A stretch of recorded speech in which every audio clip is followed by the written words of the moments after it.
Good afternoon, everyone. This is the Streets and Transportation Committee meeting of the City of Rehoboth Beach.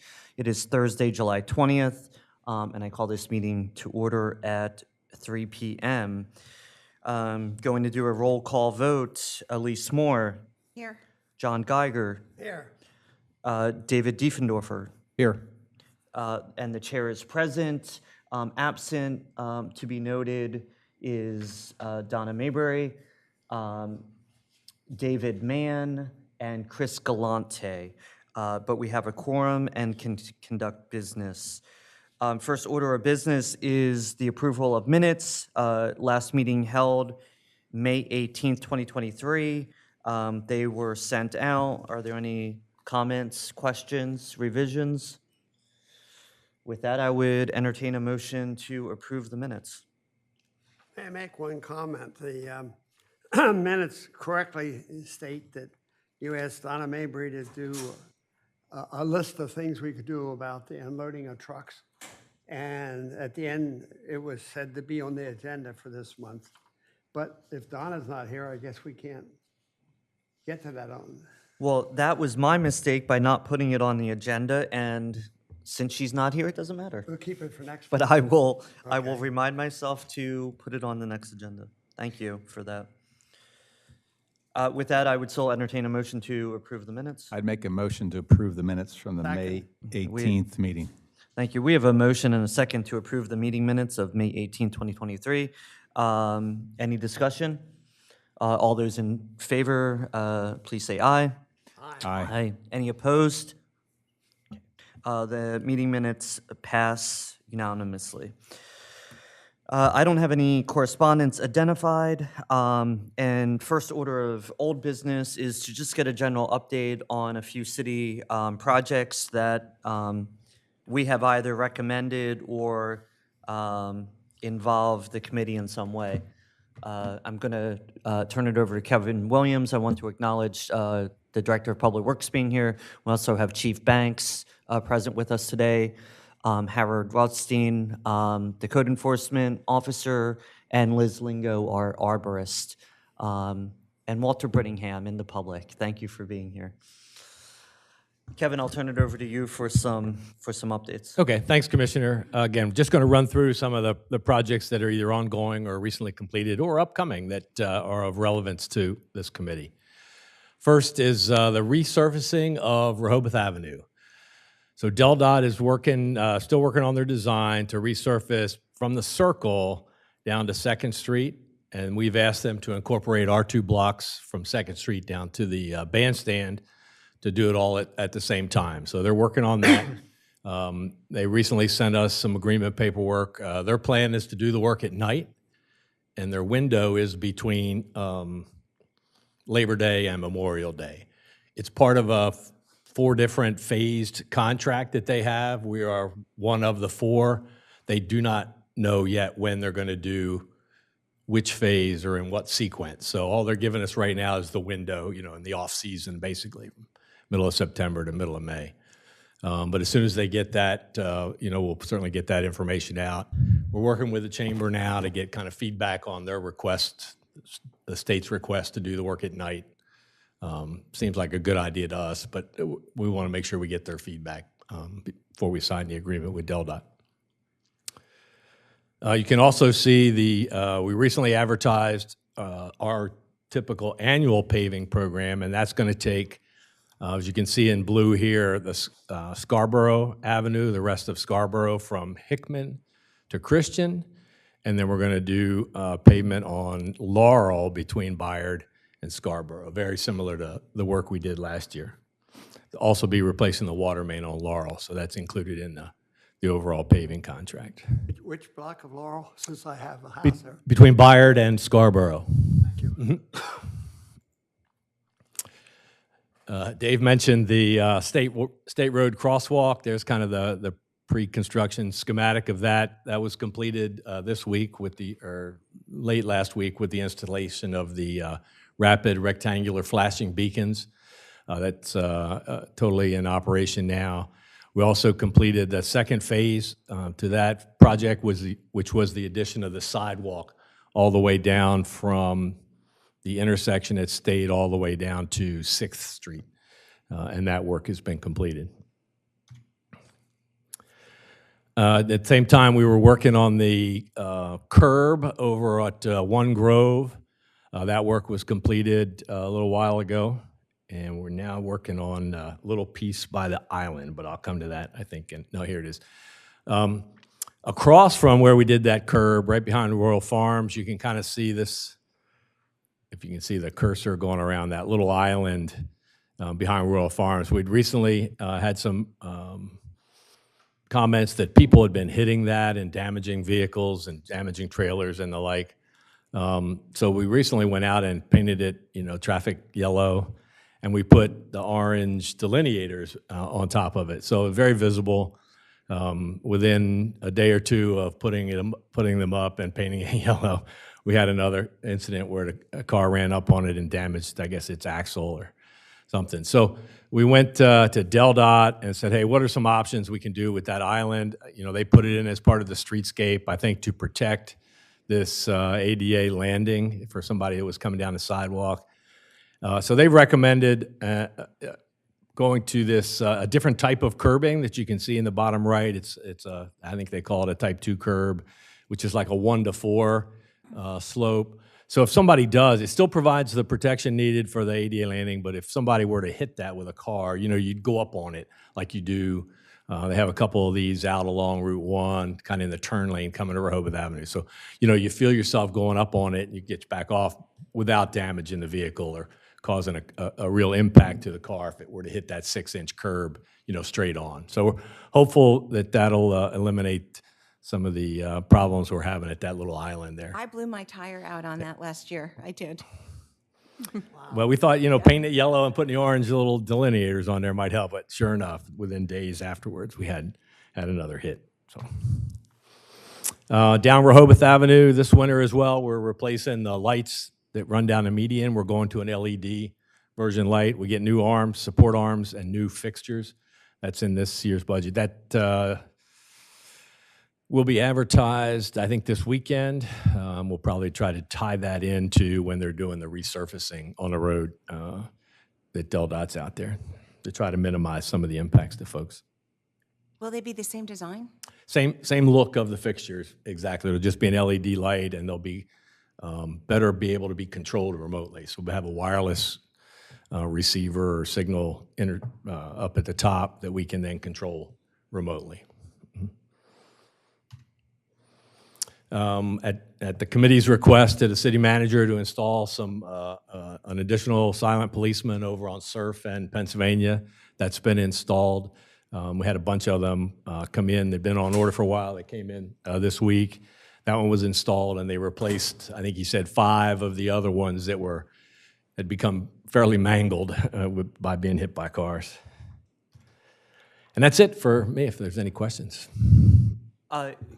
Kevin, you mentioned reaching out to the Chamber of Commerce for feedback on the night paving. Do you mind if I share that with Rehoboth Beach Main Street as well? To see if they have any impact or any thoughts on it? No, I'm sure Carol's reached out to them, but yeah, certainly let them know as well. Any questions for the Director of Public Works? All right. Walter. Just wait 1 second for Ann to turn it on.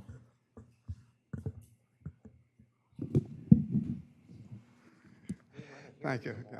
No, you don't. Walter Burnham, 123 Rehoboth Avenue. Thank you for the comments, Kevin, on the island behind the old Lewis Dairy Market. The problem is going to be, as people are going around there, is speed. And Walter. Oh, I'm sorry.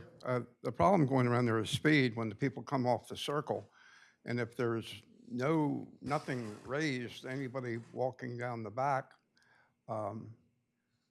it needs another look.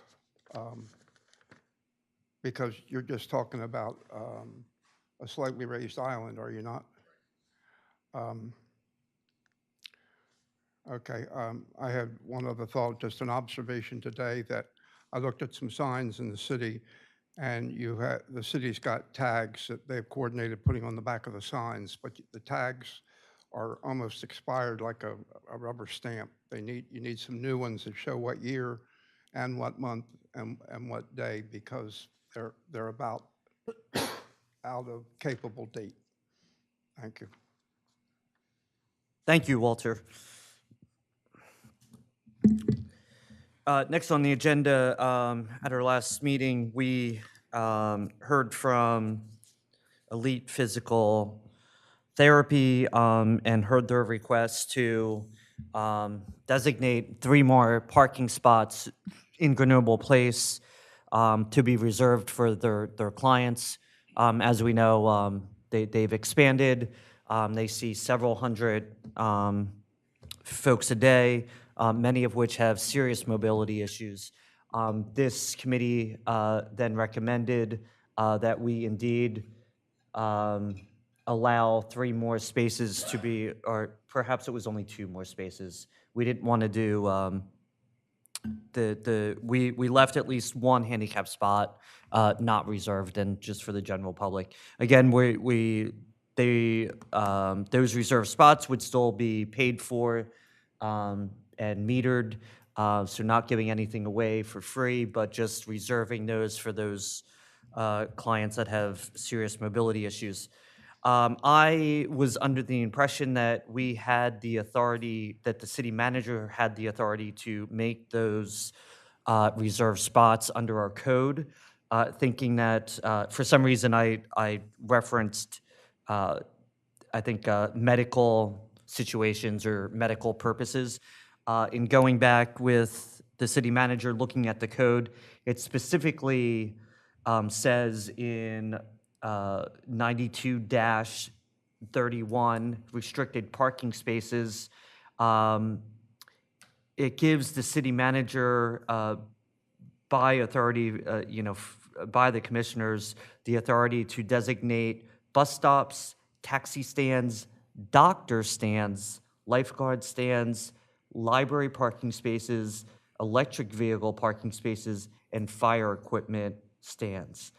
It is not as broad to say medical. So I'm currently working with the city manager to revise this language to bring before the mayor and commissioners, essentially to include physical therapy, anything that would involve medical assistance or palatable care. Make it more broad and with best practices with other municipalities. So I just want to update everyone on that. So this isn't moving as quickly as I had hoped, and I'm sure that Elite Physical Therapy had hoped. Trying to use handicap, that would cover more things. Yeah, so there, on Grenoble Place, there are 2 handicap spots, and there are 2 currently reserved parking spots, and then there's an additional 1 parking spot in 5 in a row. So we would leave what we approved at the last meeting was 1 handicap spot would be not designated. The 1 handicap spot would be reserved for Elite only during business hours. They already have 1 other spot designated for Elite, or 2 spots.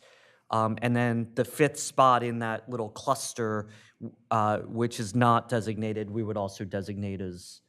So out of the 4 spots in that cluster, 4 of them, 1 of which being handicap, would be designated. But we have to leave 1, so that we're complying with ADA overall, we at least have to leave 1 of those open to the general public. So that's what we voted on at the last meeting. So the general public couldn't park in the others. John, just remember to speak in the. The general public couldn't park in the others. Only during business hours for them, but they still have to pay the meter. And the thought for that was just, they have severe mobility issues and need to be close to the entrance. So this will. The city manager and I are working on this, and then it'll go before the Board of Commissioners if we want to revise the code. So that's kind of where we stand on that. Okay, just for the record or for the notes, you're looking to revise the code. Revise the code, correct. Perfect. To include medical and handicapped? It would be, we don't have the language finalized yet, Okay. but essentially it would include anything medical or physical therapy related and palatable care. Thank you. I don't know that we have that right now, but in the future we may. The city manager is just kind of looking at best practices, and if we're going to change it, let's make it so it's all encompassing and include stuff for the future. With that, I'm going to ask the chief to come up. We had previously talked about coming into town on State Road. The speed limit at the elementary school is and it is not designated as a school zone. I don't think there's a sign that says school zone when you make a right onto, is that Scarb? State Road. Stokely Street extended? Yeah, Stokely Street extended, but there's not actually a school zone on State Road, I don't believe. But the speed limit is designated as 30 miles per hour, where it is 25 throughout the rest of the city. So that question was asked. So Chief, if you could just explain that to us a little bit? Yeah, let's start off with Stokely Street extended. It's clearly marked as a school zone. That speed limit is 20 miles an hour when children are present. And that's standard throughout the state at the school zones. And coming off Route 1, the little section of State Road that you're referring to, it starts out at 40 coming off the Route 1, then goes down to 30 along the chain link fence.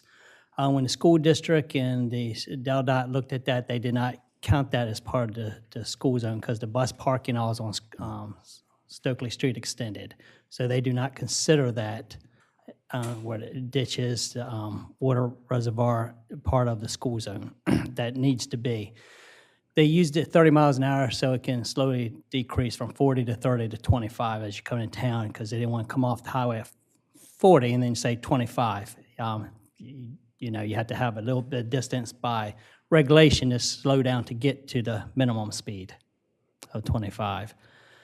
That is not our jurisdiction there, so that is a DelDOT section that if any changes in the speed limit would have to go through that. Again, they might make it,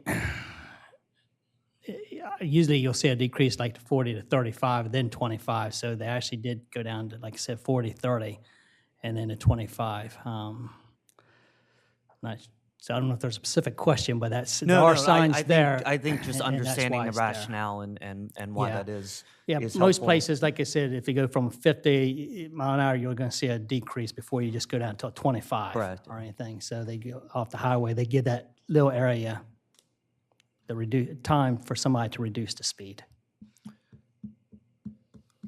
So I'm satisfied with the rationale there.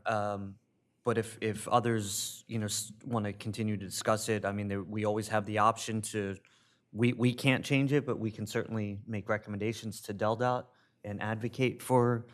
But I think the rationale on it decreasing as you get off the highway on the state road makes sense to me. I can say that I did check our accident reports as well as the state, and there's been no crash data there to say there's been accident between once they come off and started decreasing in that area. I did leave a message. I didn't get a call back just from the school district to see if they had any perspective on it and all, but I did talk to DelDOT and all, and that's not part of the school zone. Okay, well, thank you for the information, Chief. Any, I just want to add one thing to that. So I was the one that brought it up, so thanks for answering that. I walked over there also, and as you come off of Route 1 onto State Road, there's a fluorescent sign with children on it, walking. And that I looked it up in the book, and it means school, pedestrians, and bicycle activity. So, and then when you turn on to Stokely Street Extension, you have the school sign. Then when you come off of Stokely Street Extension back onto State Road heading into town, it says end school zone right Yes. there. And that's why I brought it up, because I found it confusing, because as you come in, it seems like you're in the school zone, and then when you're on State Road, you're ending the school zone, but there's nothing other than that one sign to You're tell really you. on State Road there, not considered the school zone. They just want people to know there is heavy activity with buses, could be school children and bicyclists in that area. Yeah. I have no objections. I just brought it up because it seemed odd that it was 30 there. But it does, in Dewey, it does go from 55 to 25 immediately. There is no zone slowdown. Again, that's why I said, I'm not saying it's impossible, but they like to have a deceleration so Understand. somebody's not sitting there with a speed gun saying you're speeding. They like to have that time to change. I agree. Yep. Any other comments? All right, well, Chief, thanks for that explanation. Thank you. Let me know if you need me to follow up with anyone. If you decide you want anything changed, let me know. Okay, appreciate you. it. Thank you. I want to thank David Diefendorfer. You did a great presentation on sidewalks at the last meeting. I'm just going to ask you to maybe do a little bit of a recap on that, and then invite our code enforcement officer to maybe talk about how the conditions of sidewalks, both in public, ones that the city is responsible for, as well as the ones that residential property owners are responsible for, and how that plays out in practice. Okay, thanks. I was the one that brought this one up too. As I walk around town, there's a lot of sidewalks that are in relatively, there's cracks, there's depressions, there's holes in the sidewalk. For the most part, the city sidewalks are in pretty good shape. They've taken, I don't have that presentation that we talked about last time, but they've taken where the roots of the trees raise the sidewalk, and they've shaved it off pretty well. So people don't necessarily, so there's not a big ledge there so you trip and fall. So they've done a pretty good job. There's a few holes around town that, as the sidewalks deteriorate. But when you walk in the residential area, there's really a lot. There's a bunch that have cracks that really aren't a problem. There's a bunch that are major trip hazards from the trees raising, the roots raising the sidewalk, just torn up from construction, et cetera, depressions in it, just concrete that's worn out. So that was my question. That's why I brought it up, that, I know and from the code, as I read last time, the homeowner is responsible to maintain that sidewalk, and we addressed what would we like to do about that, or you're not going to cite everybody that their sidewalk's bad, but it's just a concern that I've seen people, older people, we have a lot of older people walking around, and I've seen people trip and fall on the sidewalks and actually hit their head. So that's why I brought it up. That's really all I have. Thank you. So Howard, if you could just maybe weigh in and give your perspective and talk about code enforcement a little bit. Yeah, you can sit here or go up to the podium. Whatever you feel more comfortable with is fine. So, could I just? Yeah. So I put this together. Well, just wait to talk until you get back to the microphone. Thank you. Thank you.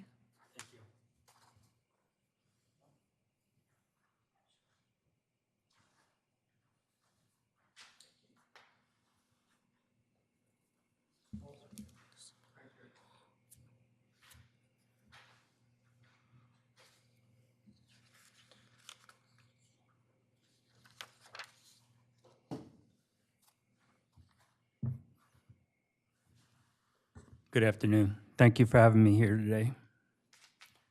So the paper that I gave you, I went through and I highlighted the sections of the code that we focus on when we're for sidewalks and curbs.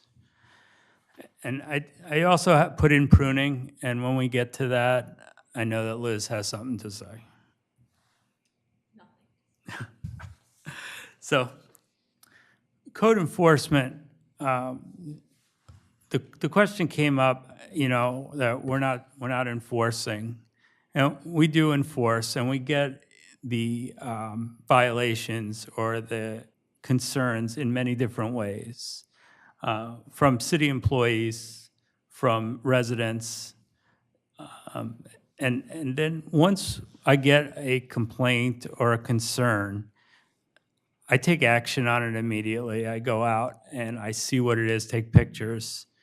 And like it was already said, it is the residents' responsibility, but sometimes they have to be reminded of that, even though they know it. But so this year, and just like last year, so Kevin identified some roads that were getting work done. We go out to those, right now we're going out to Laurel and Scarborough, and we're identifying aprons and curbs and sidewalks that need to be repaired. So when Kevin puts the quote together, these people are eligible to get like a reduced rate and get it done at the same time as the road. And last year we were pretty successful at it. All the ones, there was probably 10. We had one that said that, they were going to do it, and, we're still going after them for that. But my approach to code enforcement is, first, if somebody has a complaint, it could be tall grass, I contact them via phone or email because it's quick. And I give them about a week to get it taken care of. And then if that doesn't get done, then I do a violation and I mail it to them. I give them about a week for that. And then the third week is like the final, and we threaten with fines. And we very rarely get to that point in this city. They usually just wait for just a little extra push to get the job done that they need to do. So that's how I enforce the code, because a lot of people think that we should just give violations right from the get-go. But if you complained and you asked me to do a violation and I mail it, that's a week right there that it kills. That if I just make a phone call, it's a day. So I think you did two things here, and they're, I guess, interrelated. We've got, I guess, landscape and pruning violations as well as sidewalk repairs. So in the instance of a sidewalk that's in not great condition that someone had maybe fell on and there's been complaints, what's the process for that? So for that, if it's a sidewalk, usually the first is to do a violation to get it on paper. Because many times, as you know, the owners aren't here anyway. So knocking on the door and asking them if, this is okay, or are they the owner? Usually it's rented.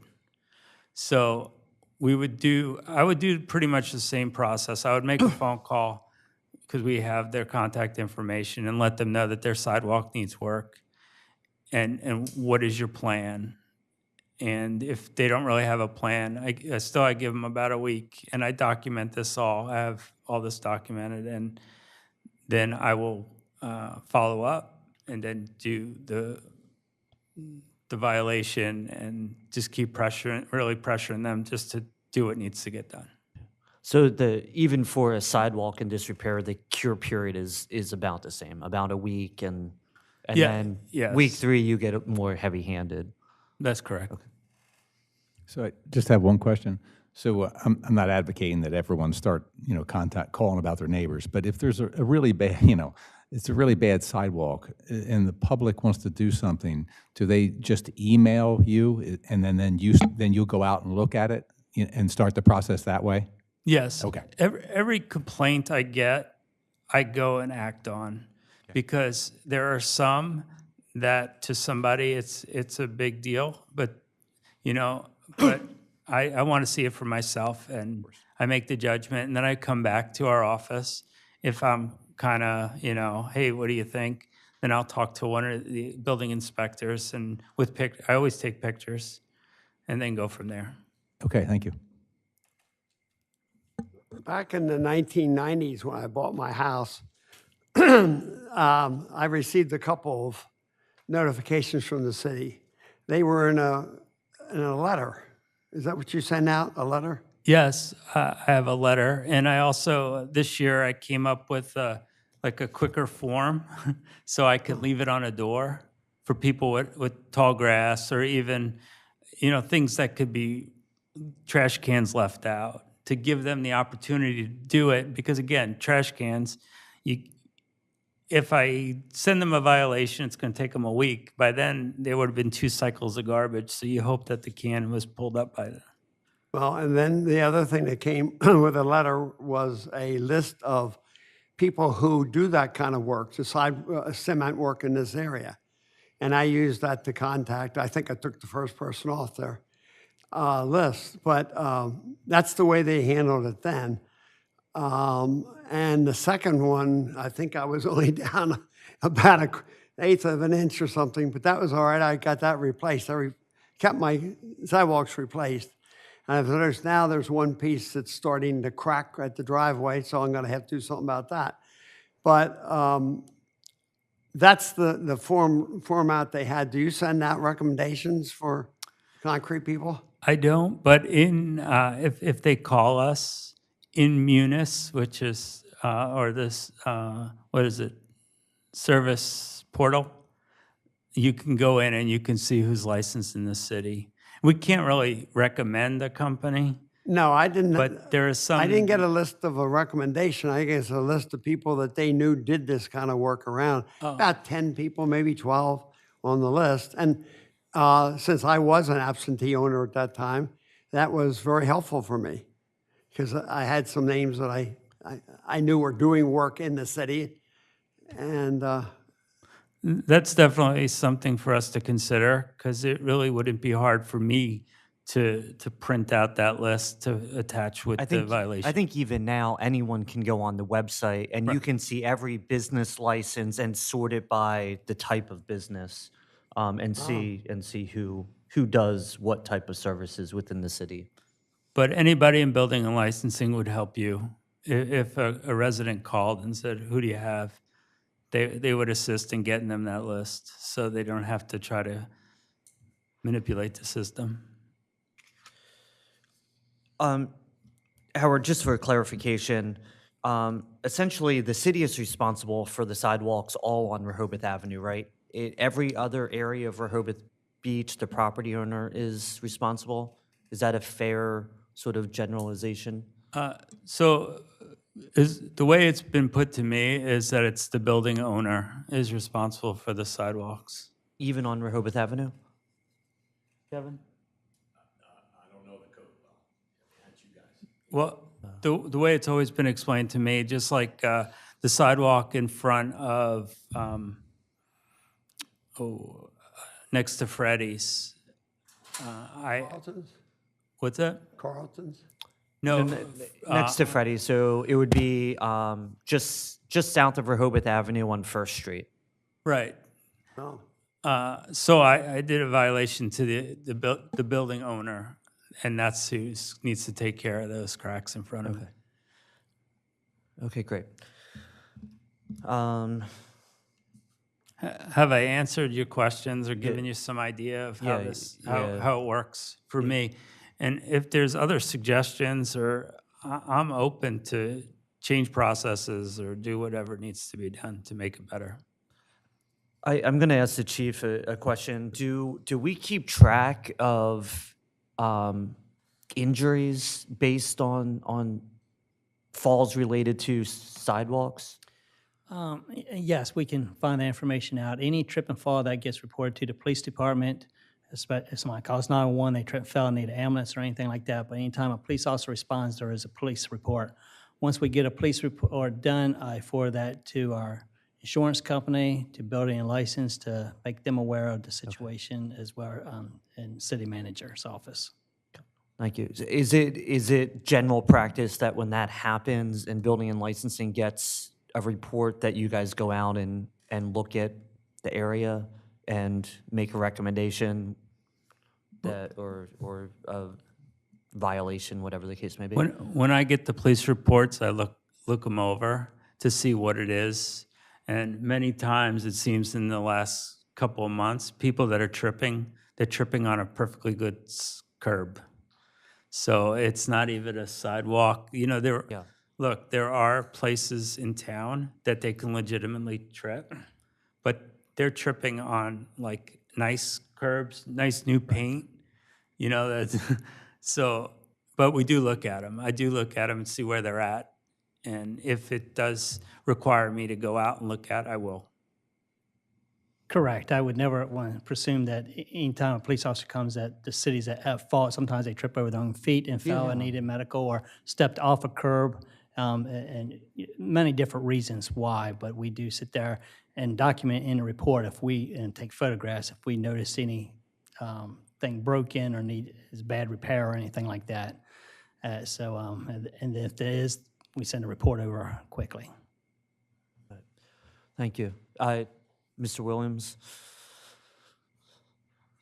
I would just like to mention that we do, whether they're our responsibility or not, we spend a significant amount of money doing that concrete shaving, primarily in the commercial district. So we spend Rehoboth, Wilmington, Baltimore, but just in the commercial area. Right. And then a confusing thing for my guys and me is the whole idea of who owns the tree. So if you go to Joe homeowner and he goes, that's not my tree, that's a city tree, and it's damaging my sidewalk, you need to fix it. I think that's unclear, at least it's unclear to me whose responsibility that really becomes. And then take that to the new tree code where I think we're gonna own a whole lot more trees and what the impact of that is. Right. So, but Liz may have better info than that.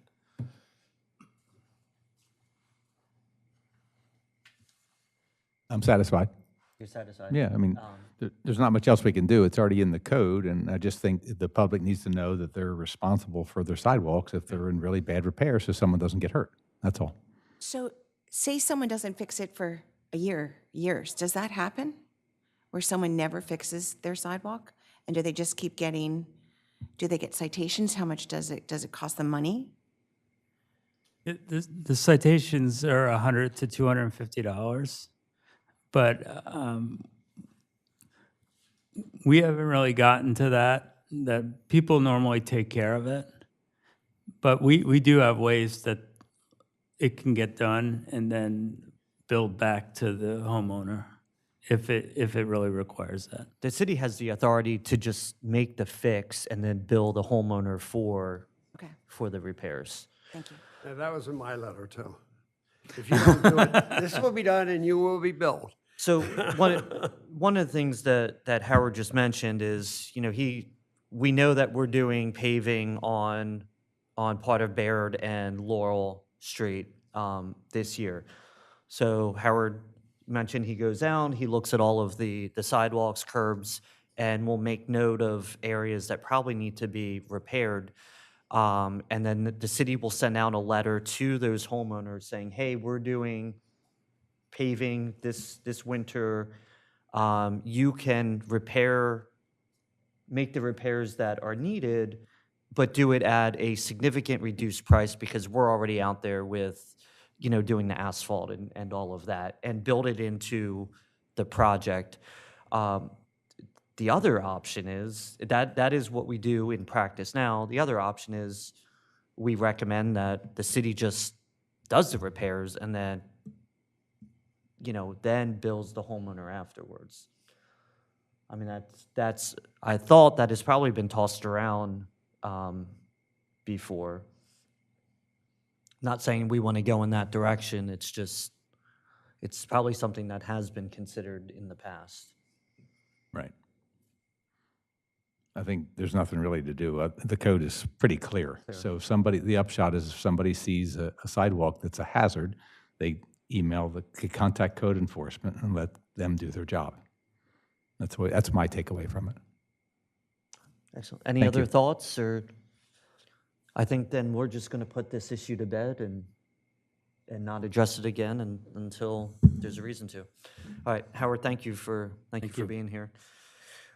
Next on old business is safety concerns at the intersection of Grove Street and Columbia Avenue.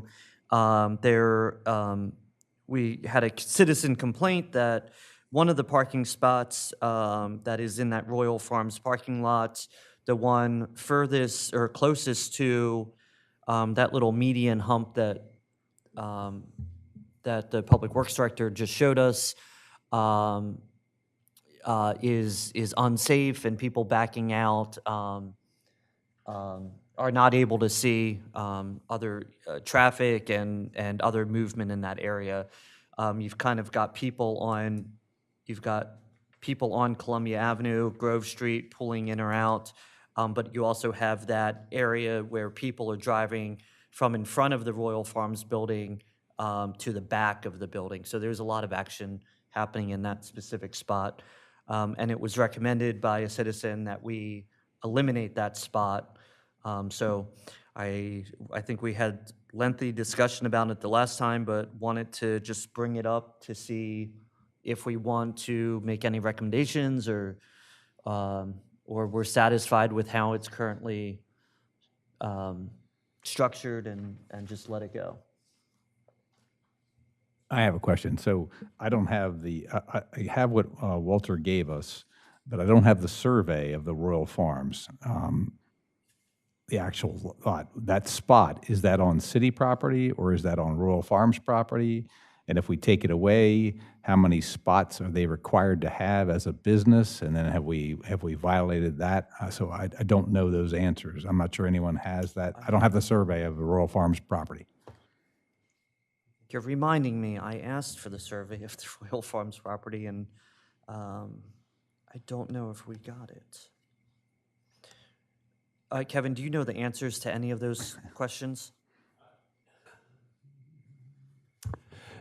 No, not officially. I do know that if you go, and I'll try to pull it up as we're talking, if you go to the Sussex County GIS site and you look at their parcels, it'll give us an idea.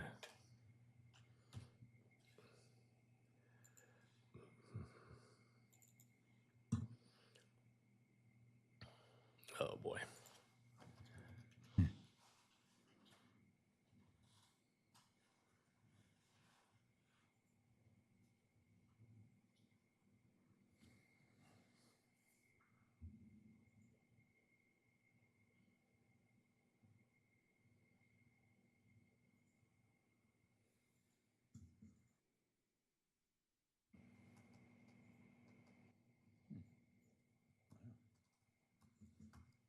Ooh.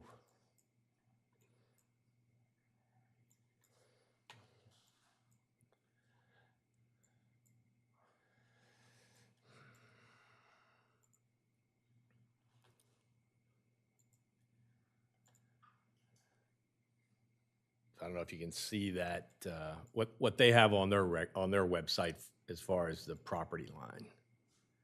Comes right about where that is. Not as good as a survey, obviously, but it does.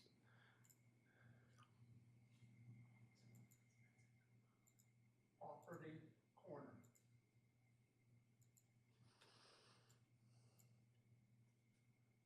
One property line, the other property line, That might help. where they Yeah. intersect at the sidewalk. It is city right away.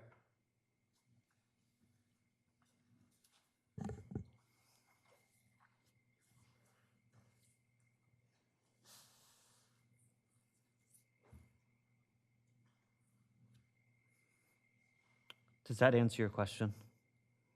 Well, to me, it looks like everything in the yellow would be part of the Royal Farms, or that building right there. That's not city property in the yellow. Is that correct, Kevin? Is that what you look at it?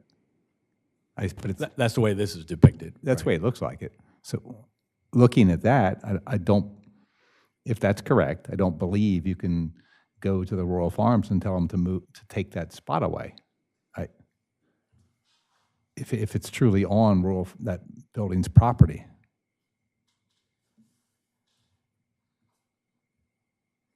Walter Bringham, 123 on Open Avenue. Respectfully, David, why not? Well- That parking space back there is on City of Rehoboth right away. Approximately 13 foot off of the edge of the state roadway, the Columbia Avenue is that property line that goes all the way up to Sussex Street. I'm not asking about the rest of it. We used to own the property. We owned it for so many years. And that when you stepped off the sidewalk, you stepped onto the city. And that's why we would ask the trucks and everybody to try to get off the roadway and get onto the private property. I even stopped the Pepsi truck and people like that and thank the drivers for, that try to get their vehicles off the roadway to have room enough for the vehicles to get up Columbia Avenue. Right. I'm not arguing your point. I'm looking at that particular picture, and the yellow we just talked about was their property. But it actually goes into the road though too. So if it's on their property, I don't believe. What is the yellow line? Kevin, that yellow line is, do you view that as the Royal Farms property? Right, that's their parcel. That's their parcel.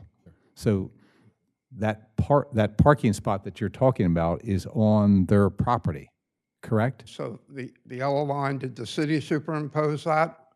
Because we never owned that. This is directly from Sussex County website. So I'm not assuming that that's I'll pull a correct. deed. Thank you. We'll Yeah. just put it on hold. I'll pull a deed. Okay, and I have asked, I have asked Building and Licensing to provide what we have on file in the city. Right. So And I will acknowledge there are some subtle differences between what the county has versus what we have, and that's where the survey would tell us exactly where the points are. And then we can actually figure it out, and then, so we don't argue about it. Right. Whose property it's on. Discuss. But Yeah, it should be discuss. the right decision, and you are correct. Correct. Okay, we'll thanks. put this on hold until we get the survey. Thank you. Next on the agenda, we started to discuss the use and safety of electric bicycles and other similar modes of transportation. And I think some of the committee members had concerns about the increased number of these things. I know this past weekend I saw a lot of people on the scooters that you stand on, and they're electric. So I'm opening it back up for discussion among the committee. I did ask Frank Cole to join us today, who owns, I think, all but one of the bike rental shops in town. So Frank, thank you for being here. So I'll open it up for I discussion. think Chris had brought this up about the speeding. His concern was the speed of the e-bikes on the boardwalk. I think that was his biggest concern, if I remember correctly. Right. I don't have a lot of concerns about the e-bikes per se. Like Kevin mentioned, if someone's on the boardwalk, they can be using the pedal power as a pedal. Like you can't say e-bikes can't go on the boardwalk because somebody can pedal. Right. Advice having it turned on. It might be more of a thing. I'd hate to. I don't even want to suggest this, but putting a speed limit on the boardwalk. But I did not suggest that, Chief. But so that. Well, I did contact the people that rent them in Lewis, and I thought I was, and they said that their bikes are all capped at 20 miles per hour. That is still pretty fast on a boardwalk, isn't it?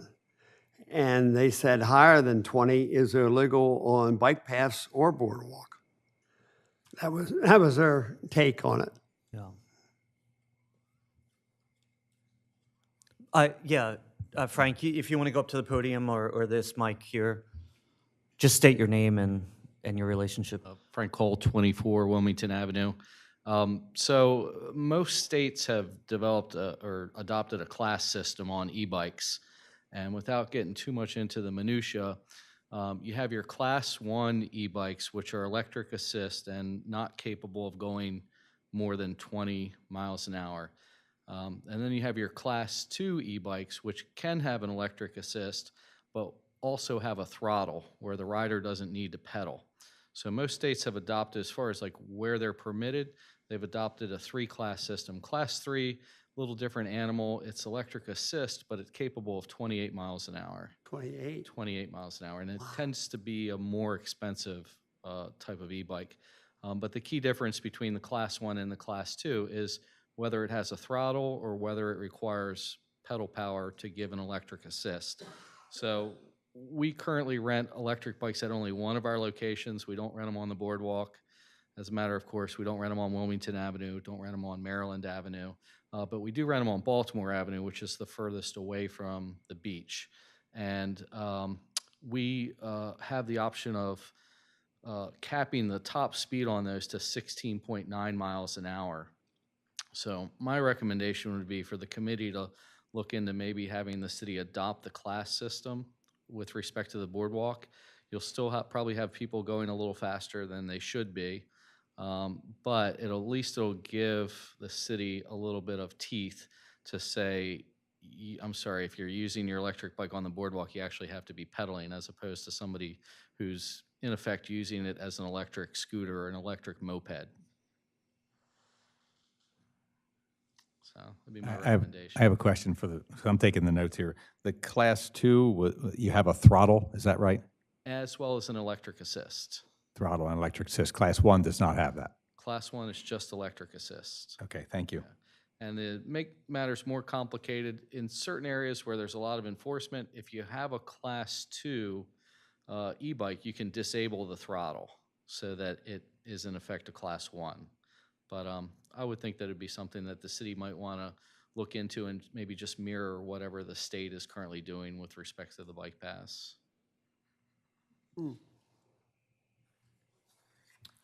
Thoughts?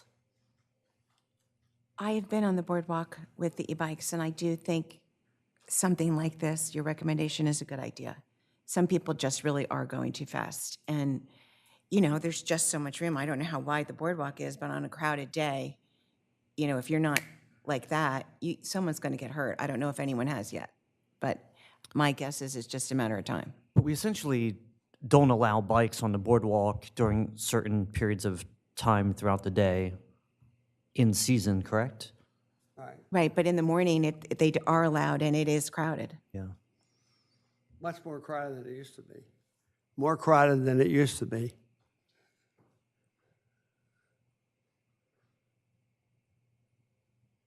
So it sounds like we've got one member that wants to consider Just making it Class 1.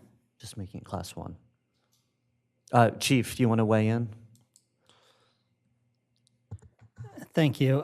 Yes, I was going to mention when I saw it on topic. I think Frank is exactly right. I know that's how Maryland does it, has the class system.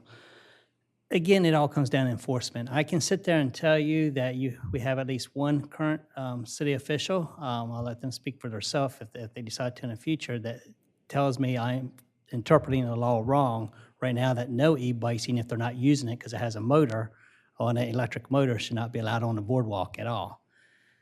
So that's their interpretation of that. But it comes back to enforcement, and you're asking an officer, mostly a 19-year-old, down the roadway, you can see somebody, if they're going pretty fast, kind of judge it. But once they're on top of them, trying to get them to stop, you're not going to chase after them. Or they see an officer and they start pedaling, they get past them, and they engage again. That's the reality that we face each and every day there. But it's not just the boardwalk. This morning coming into town, I had a bicycle, electric bicycle. I don't know how fast, coming off Christian, went through the stop sign, which a bicycle can. It's a bicycle. So it didn't hit anybody. Nobody hit them, so they yielded technically. But it looked like it was somebody over 30 miles an hour. Several people were pointing at me, what are you going to do about it? Because it almost come like a motorcycle at that point in time. But it was a bicycle, electric power. I know we're really facing about the boardwalk, but again, anything we decide, it really comes down to enforcement. Otherwise, we're just putting laws on the book. But I do think, at the very least, if we had some classification, that would sit there and help. And I just want to put the truth out there, because I know when I'm out there, I'm a full-time officer, and bicycles, if they see us, they hurry up, get on the bikes or slow down, and but then speed up afterwards. And again, I say this all the time because I want to be fair to the bicyclists. We are talking about e-bikes, and if they're going too fast, that's wrong. But a lot of times, as far as the near misses and accidents with the crowded on the boardwalk, it's not always the bicyclist's fault. We have a lot of joggers and all that have headphones on. They're not watching where they're going, and they just do stage right in front of the bicyclist too. So I want to be fair to both sides. Everybody has to be eyes open and see what's going on before they make action as it gets more crowded.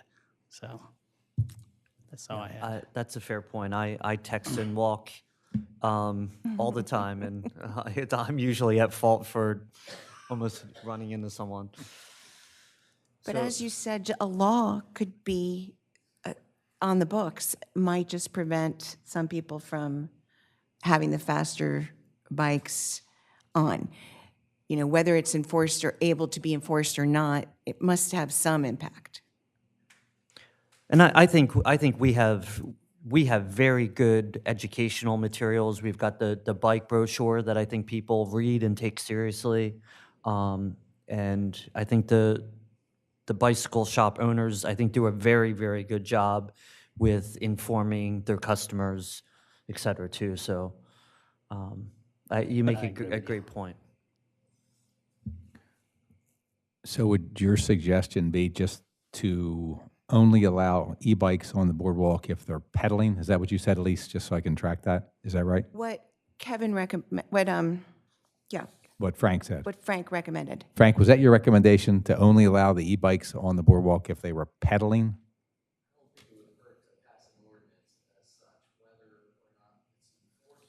I'm sorry, Frank, can you just come up to the mic again? Come on, Frank.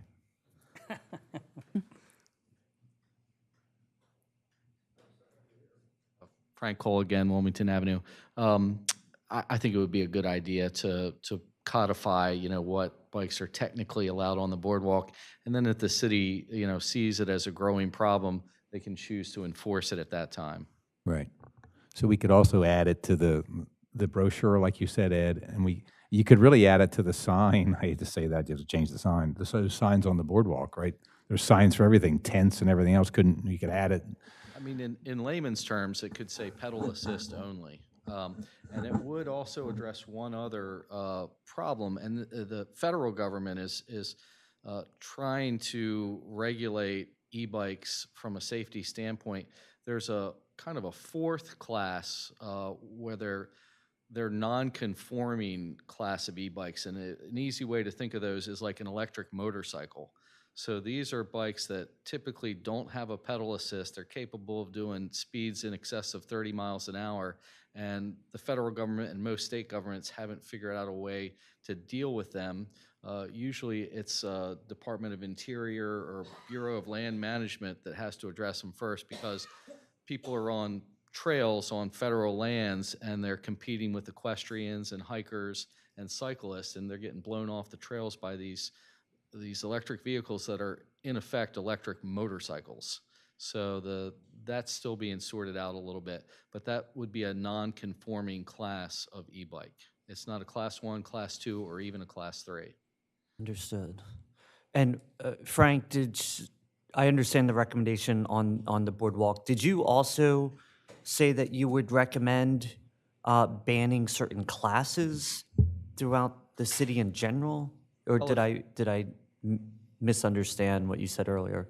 I think class 1 would be something that the committee should consider, but I think it should be pedal assist only. I think one thing that could be enforced is somebody who's using their bike only as a throttle. It still won't prevent people who are using an assist and still going too fast, but at least it'll prevent people on these non-conforming electric motorcycles from using the boardwalk, because they're completely throttle based, and many don't even have pedals. And is that similar to what the state code doesn't allow on the trails? I think Delaware has recently adopted the class system. I think The they were class the system. 33rd or 34th state in the union to adopt the three-class system.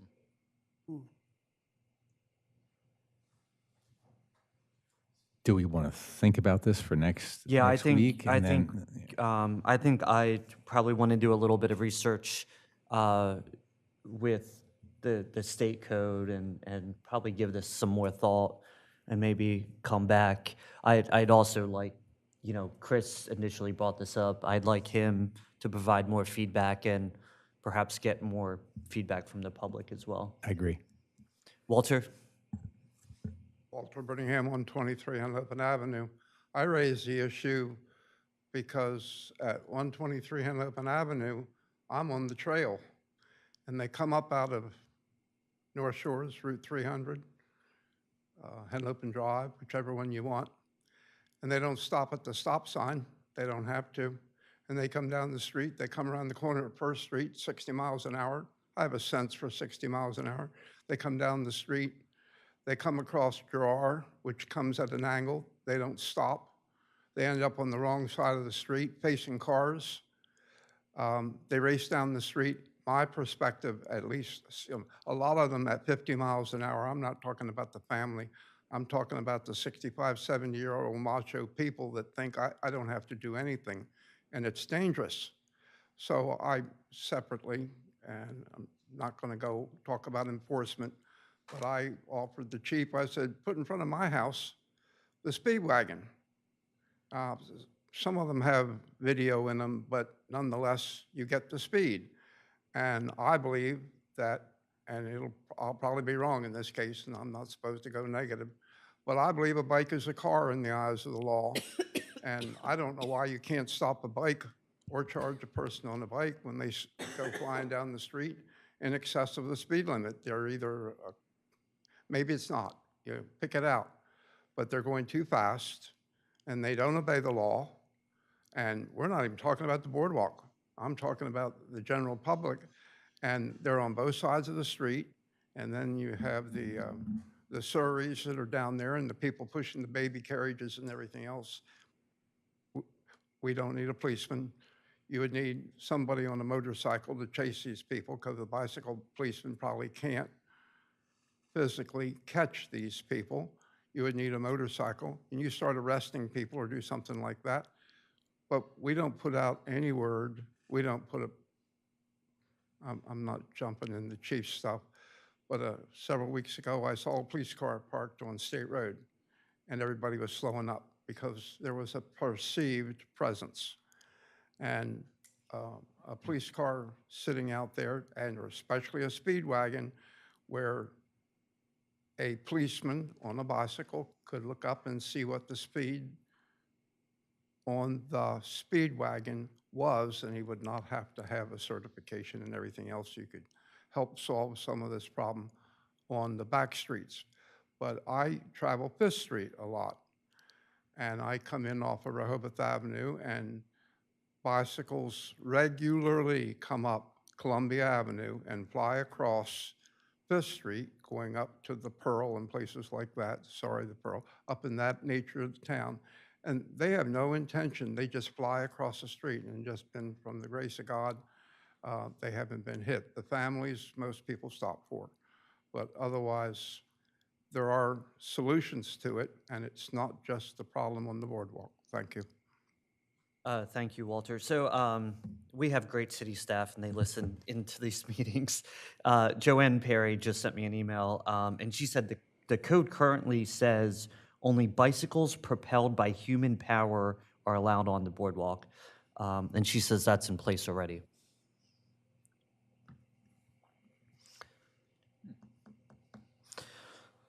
So it sounds like we want to give this thought, we want to give some more thought to this topic, and perhaps look at what the state code is for the bike trails, and get some perspective from Chris at our next meeting and figure out where to go. I agree. Any other comments from the public? All right. Frank, thank you for being here and giving your input on the topic. Under new business, I think some of our committee members, as well as we've gotten some public comments and correspondence in the past about the visibility for pedestrians and vehicle movement, both on public and private property. I've asked Liz Lingo, our arborist, to join us to start us off by maybe just understanding what our code currently says, and how we enforce things in practice. And so I've asked Liz to start us off, and then we can have further discussion. I need to step out for just one moment. David, would you mind taking over his chair just for a minute. Thank you. Liz, thanks for being here. So I will preface it with, it's kind of dual between me and Howard. So he might have some answers that I can't really answer. But in general, the resident or adjacent property owner is responsible for maintenance of the right-of-way, including the sidewalk, the grass, up to where the curb hits the road, and then the city takes over. So, for example, if somebody does not mow the right-of-way, the 3-foot strip between the curb and the sidewalk, that would be a notice of violation from Howard. And just like most things, the city does have the authority, after providing proper notice, to do the work and charge that to the property owner. I want to say in the 7 years I've been here, we did that like maybe 2 or 3 times for lawn mowing, and that's it. So it is not something we have to do very often. Most people do comply. But I don't know if you guys have any specific questions about it.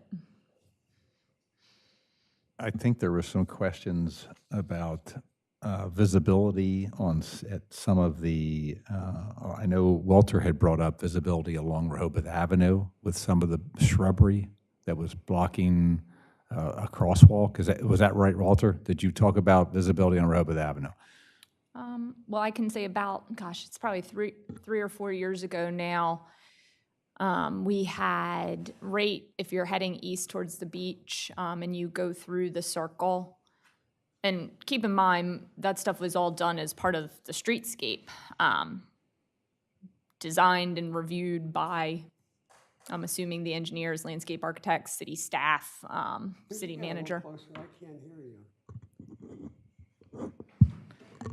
So, That's better. okay. So we took out like one holly shrub between that east edge of the circle where the grassy median is, because we had received a couple of complaints that it was blocking visibility. And then I think we raised up another one so you could kind of, even though it doesn't look as pretty, you just see a trunk, which isn't as terrible to see beyond. But most of the stuff on Rehoboth Avenue, we also had to remove, gosh, I want to say a bunch of grasses because they were blocking the fire hydrants, which were also part of the streetscape, both the hydrants and the grasses. But I don't receive too many complaints about Rehoboth Avenue, mainly about encroachment from private property onto the public sidewalk where it prevents people from walking down the sidewalk. So that would be the same as I was just reading your pruning of the overhanging trees. If there's, because I've noticed some intersections where it's really hard to see. I wrote down a couple of them, like Gerard and Columbia Avenue. There's you really have to get out in the road. Gerard and Columbia. Like I can't picture. There's a tree blocking. You have to actually move into the road to see. So the upshot is the same as the sidewalks. If there's a tree on a private property hanging over and blocking any kind of visibility, you just need to contact the code enforcement to say, hey, we can't see this intersection or we're having trouble here. Can you take a look at it? That's really the same thing. Is that correct? I believe some of that stuff is covered under the tree code, where the tree code rules are pretty simple in terms of vegetation. It relates to the overhanging limbs. So you have to have no lateral intrusion for that 8 feet above the sidewalk surface. And then over the road, we just changed this recently. So over the road, it's actually 12 now. It used to be 8 all across, which isn't really appropriate for pruning above vehicles. Right. So we increased that to 12 over the road. And that would also fall in line with like broken or dead tree limbs from a private property tree. That's the responsibility of the private property owner. Ornamental grasses that, say, are planted on the edge of the property, and now as they grow and take their natural shape, land on the sidewalk, that would be the responsibility of the property owner to prune those back. Right.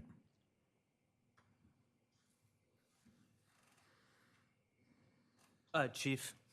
I was just going to ask, Liz, could you mention what is the process when the police department, because we sometimes do, we see a safety issue at a stop sign, or I think what was being mentioned, you come to a stop sign, you can't see around a tree or something like that, that will reach out to you, and what is your process then? Once the police department makes a complaint? So if we can investigate and determine whose responsibility it is, so if it's the city's responsibility, we take care of it. And if it's a private property owner's responsibility, we have to make the decision on whether or not we are going to send them a notice of violation and potentially, I mean, how long does the code afford them? 2 weeks a pop? And potentially wait a month for it to be resolved, or we pull my one part-time staff member to go and resolve it that day or the next. So it's not always a good solution, and it kind of depends, I think, sometimes on the level of urgency that you tell us. So if you say this is an emergency, needs to be resolved, Right. that's the only option we have. Thank you. I knew that. I just want to give you credit and tell the board that we have a process sort of in place or whatever. And sometimes Liz and I will ride around, and if we see issues or people bring things up to us, we'll take a look at it so she can handle it, and either herself or send the letters out to start the process. Yeah, and what even you may not know is, so I have one part-time employee, and in the summer, he does all the lawn mowing for the parks, which is about 30 acres. Not all lawns, but the parks. And from about December 1 through, I would say, the end of February, he goes down, gosh, I don't know if Kevin's still here, however many miles of roads we have now, 30, 35 miles of roads, and he prunes everything back. And I have given him instruction, if it is a 5 or 10 minute thing and it's somebody else's tree, just take care of it. Because the process of him sending that to me sending it to Howard writing the person up and corresponding with them multiple times, and then inspecting to make sure it's then done to satisfaction is a much larger burden. Yeah, it's more cost effective to just take care of it. Yes, but we have to be careful because I have one part-time employee that works 3 days a week. So we can't prune everybody's stuff, and you have to be careful about letting people off the proverbial hook, right? So if you come down and see everything's taken care of, you may not take care of it. So it is a balancing act. But I think since we started that about 4 years ago, it's gotten a lot better. I think the main confusing areas are where we don't have sidewalks, like in North Rehoboth. The property boundaries, they don't always follow the fence. We can pull surveys, but that's time consuming. And they're not the same width down the whole road. So they might start out at 6 feet down, at the 4th block, and by the time you get to the ocean, it might be a 30, 40-foot right away. Right. So that can be very complicated, but my staff member, he's gotten pretty good at taking care of the signs and the intersections overall. But like I said, in the summer, it is hard because we do not have time to go around and prune stuff. So when I send him things to do, it means he's falling behind in his other tasks, which is never a good thing. And we don't use Spizzato to do any pruning at all, right?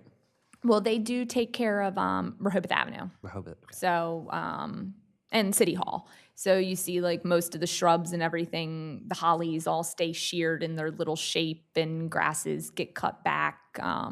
When we had to remove the grasses for the hydrants, I had them dig those out. Stuff like that they take care of. So the trimming, a normal trimming is part of their contract, but if it's something really specific like removing a bunch of grasses or something, that would be extra work for them. One of the things that I've been confused about, does our code call for clear sight corners?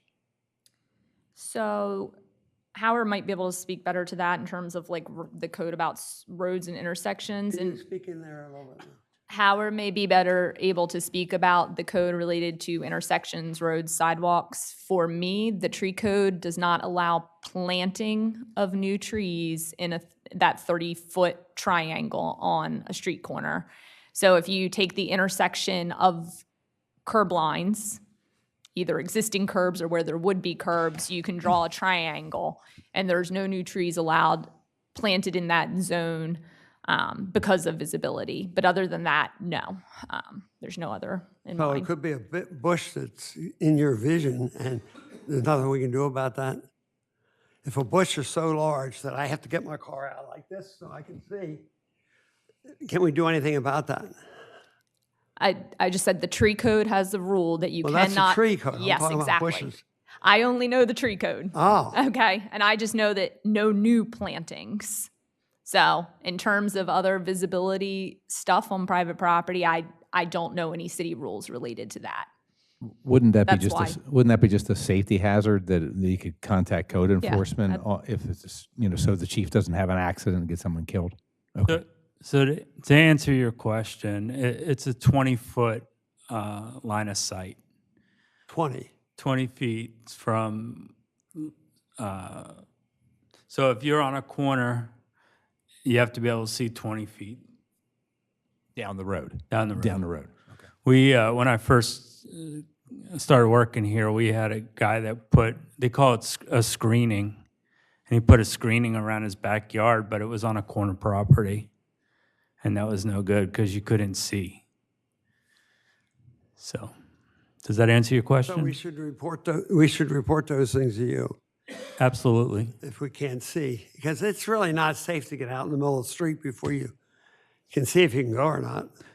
Just contact code enforcement, and we'll go check it out, and we'll talk to the property owner and have it corrected.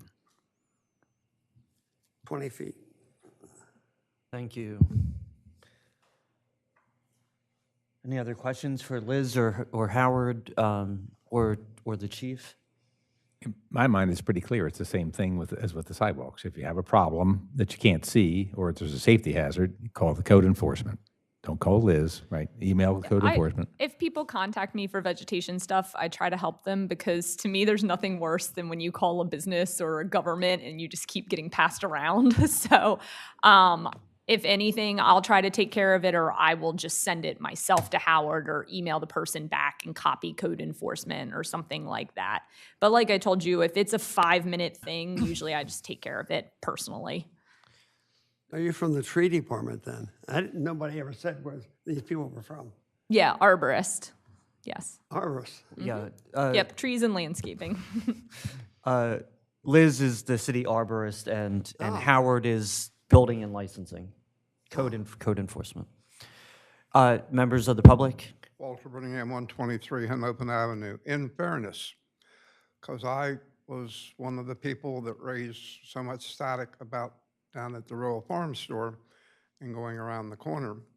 So if in fact the yellow line as shown from wherever it came from is correct, it could be a case that all those bushes that I was complaining about might be on private property.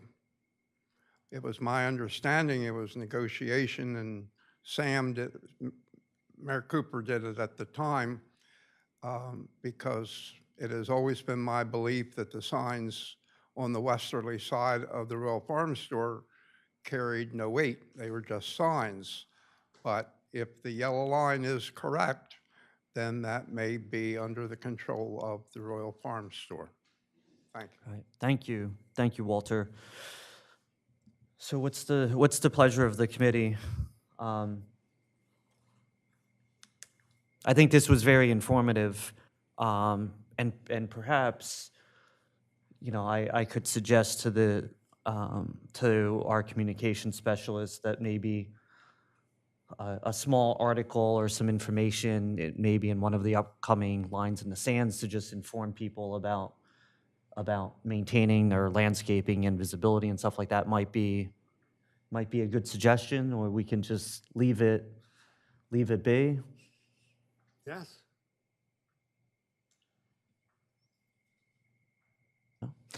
Any other comments from the public? Yeah. No, I'm good with that.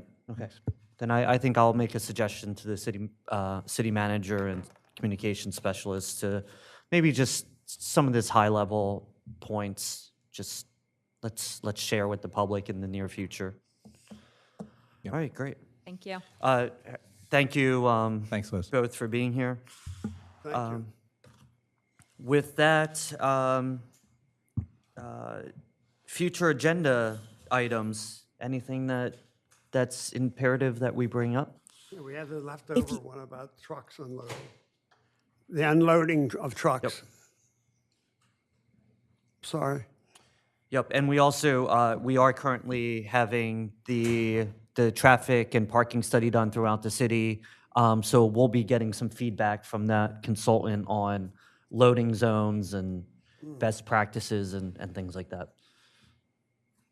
If you're making a turn and you can't see, and it's not a shrub, but it's a parking space, is that something I bring up here, or is that something that I should just directly talk to Howard about? No, I think that's a here discussion. Okay. And I think there's a lot of intersections where parking spaces are obstructing the view for sure. And my hope is that this parking and traffic consultant may come to the mayor and commissioners with some recommendations related to that. How far is the traffic study? Is it the entire downtown? Yeah. Okay. It's downtown. I've already started to see some folks with yellow aprons on that are, they're doing counting and just doing visual studies. I think we'll start to see soon some of the black cords being put on certain roads to do traffic counts and things like that. So that's all happening now. Okay. So were you finished, Lise? Yeah. So Chris had sent you an email about he was still concerned about the state road in Munson. There's been several accidents on there. He wanted to maybe have the chief discuss those accidents. But I also think if we ought to just not limit it to that particular intersection, could maybe we have the chief tell us any dangerous any accidents, how many accidents you've had in the town, I don't know, over the past 6 months or whatever, at intersections. And then we could look at if those intersections have an issue, maybe there's a tree in the way, maybe the parking spot's bad, something, maybe we could look at it and say, oh, this intersection has had 4 accidents. What can we do to improve it? Put mirrors on it or whatever that is. So I had added to that. I'm not sure you want to do that or not, but that's Yeah, my no, suggestion. I think that makes sense. So I will add to the next agenda that we look at just safety at intersections in general, and I'd ask the chief to come to that meeting, or maybe even prior to that meeting, maybe just list or high level all of the accidents we've had in the past year, and maybe if you can group them by locations that you're concerned about, where there's been multiple accidents, I think that would be helpful. So we can look at each one of those individually. Okay, the chief's nodding in agreement. All right, anything else? Yeah, I was downstairs paying a bill, and I found there is a map of Rehoboth available. It's a parking map. It shows where you can park, et cetera. Yeah. We don't have a bicycle map, but we do have a map of Rehoboth. We got to do something about a bicycle map. We do have a bicycle map. We do? Where is it? Where do you get it? Homeowners Association, you were supposed to get permission to use it. Yes, and we did. Did we not? Yeah. Do you have them, communi- Frank? Walter's right, the HOA published one 2 years ago, and we had to see for use of it You're using that. Yeah. distributed this year. But as an aside, most people on bicycle will use Frank, you got to come to the microphone. Oh, thank you. I'll do Ann's job for her. So yeah, the HOA does have a map, and it's a bicycle map, and it's just the city of Rehoboth. I would also like to point out, most of our customers will use one of the 2 maps published by DelDOT, either the Bike the Loop map, or there's another one, a convenient fold-up map. I don't know if it says Small Wonder on it, but it's published by the state as well, and that one has Rehoboth and Lewis and both of the bike trails, some of the surrounding areas. So I would like to say that our customers really want the map of the bike trails. They're not as interested in maps that just have the city of Rehoboth Beach. And that's wasn't so 20 years ago or 25 years ago, but it is today. Thank you. And just to follow up on the comment, I think last year sometime this committee did recommend to the city manager that we adopt that map that was initially made by the homeowners association.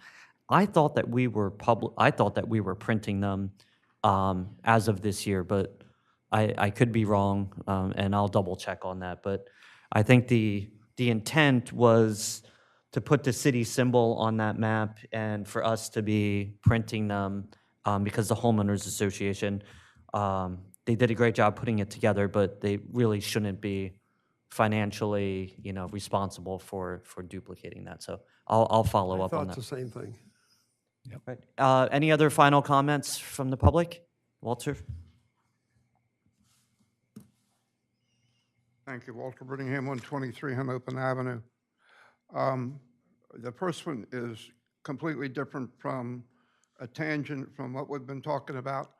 But Columbia Avenue is dangerous. It's the most dangerous street we have in town. And we take street aid expenditures. We have a stone that we move and stuff like that. The city maintenance department needs to go down Columbia Avenue and backfill the edge of the street so you don't have depressions that are sometimes this deep. That's an exaggeration. But you shouldn't fall off into a groove with your bicycle and lose control and end up in the shoulder. It's especially bad eastbound. A request, the city's got a lot of work going on. There's Laurel Street and a lot of publishing in the paper about Laurel Street, but nobody says, Kevin, maybe you could help and get Lynn with lines in the sand, what block of Laurel Street? And then we heard today, no disrespect, because these little comments come out and make the whole picture, water main. But in some cases, I gather the whole street's going to be torn up, and the people ask me, because they know I come to meetings, where, and I've asked Lynn, and it might help if the city asks Lynn to put it out in lines in the sand. And then I understand that there's another medium they're going out with, and that's text. And Mr. Chairman, you mentioned downtown. Is the traffic study not being done for the whole town or just downtown? For the entire town. Okay. well, If you I said downtown, I misspoke. Okay, well, because the other areas then, with the intersections that you're talking about, I would think, whatever, that they would interrogate the police department and get you the information that you needed. Thank you very much. Thank you. Any final comments from the committee? All right, I'm going to adjourn the meeting at 3:29. Thank you, everyone. I'm sorry, 4:29. Thank you.